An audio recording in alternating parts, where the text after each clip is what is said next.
السلام عليكم. معانا المطرب والملحن والشاعر والموزع حسين الجزائري. أغنية مرة إيه دي من ميجا ستار بردك يا جماعة.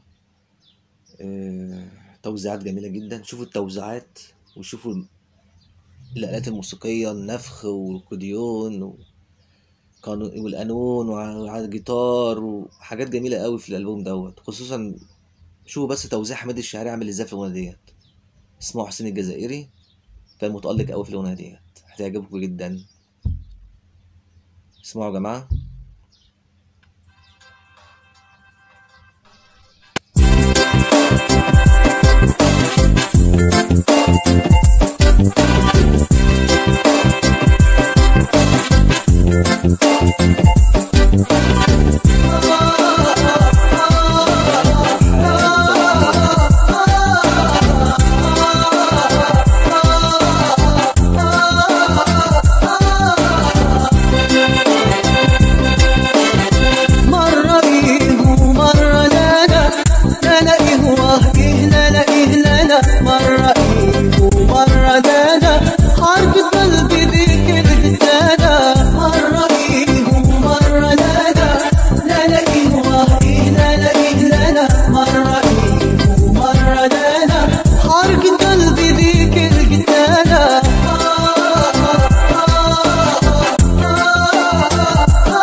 كان معانا المطرب الجميل حسين الجزائري، شاعر وملحن.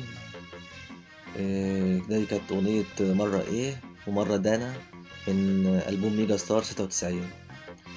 احنا بنتكلم على الأغاني والتسعينات. احنا مش هنتكلم مثلا عن أعمال بسيطة، احنا بنتكلم يعتبر الأغاني ديت بقت تراث أو فولكلور، لأن في أغاني بنفتكرها دلوقتي من 30 سنة زي مثلا ما تخافيش وميال والليلة سمرة منير فوق ال40 سنة. بنتكلم على أجيال يعني عملت وتد، عملت إرث كبير، تراث كبير. كان في ملحنين بنحكي عنهم مثلا زي أحمد منيب. أحمد منيب ده يعتبر أب روحي لجيل كبير، يعني جيل عريض من المزيكا. مطربين كتير غنوا أغانيه كتلحين أو غناء، خدوا ألحانه. في بردك للذكريات الجميلة زي بحر أبو جريشة ومحمد حمام. أنا بتكلم الكلام دوت، الناس ديت أكبر مني بكتير، بس أنا كسميع، أنا بتكلم كسميع. أنا كنت صغير بفهم الأغاني، بعرف الملحنين والشعراء. كنا بنشتري الشريط مثلا بجنيه، بجنيه ونص في أواخر التمانينات. في أوائل التسعينات لما وصل 2 جنيه ونص و3 جنيه، كنت ممكن تقعد شهر تحوش عشان تشتري شريط. 3 جنيه، 2 جنيه ونص. دي ذكريات جميلة وحكاوي وأغناوي. خليكم معانا في كل جديد، قنوات حكايات وأغاني. السلام عليكم.